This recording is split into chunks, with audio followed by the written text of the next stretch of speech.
আরে পোলা রে, এত সুন্দর পোলা বিয়া করাইলাম গো। 10 মাস 10 দিন পেটে থুইয়া সেই পোলা এখন আমার দেখায় না। এই যে এত কাম কাজ ব্যাগ আমার কই দেখান লাগে। পোলা বিয়া করাইলাম যে বউ কাম কাজ করে খাবো, একটু আরাম মরম করে খামু।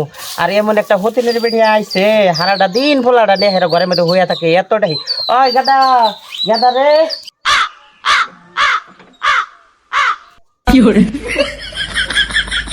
উঠছ মহারানী উঠছ, আগে জানলে আমার পোলার আমি বিয়ে করাইতাম না।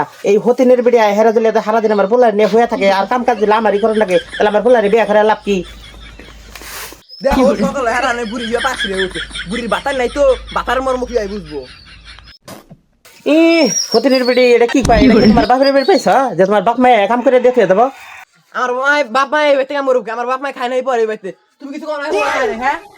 ওই কালকুলটা মাগি তুই আমার পোলার কাছে কি নালিশ করস? আমার পোলার কাছে নালিশ করলি হবো? 10 মাস 10 দিন পোলা আমি পেটে গর্ভ ধারণ করছি, তুই করলি হবো? ডেলি বুড়ির বাচ্চা বুড়ি ডেলি সকালবেলা উঠে হেরে খেস খেস করে, তুমি কিছু কবা না তোমার মায়ের না, কিন্তু আমি বাইরে বাড়ি যাবো গা। মা তুমি ডেলি এত সকাল সকাল উঠে খেস খেস করো কে? এত করে তো ভাত দিয়ে দেন আগে। আমার বউ 10টার সময় উঠে রাইতে ঘুমায় না তো। হায় রে, আচ্ছা মারে এত কথা শুনাইলি, হ্যাঁ তোর কাছে দুইটা ভাত খাই দেখে তোরা এত কথা কইলি। হায় রে, তোর বাপে দিলে পয়সা থাকতো তাহলে দশ কামের এত কথা কহারতি না।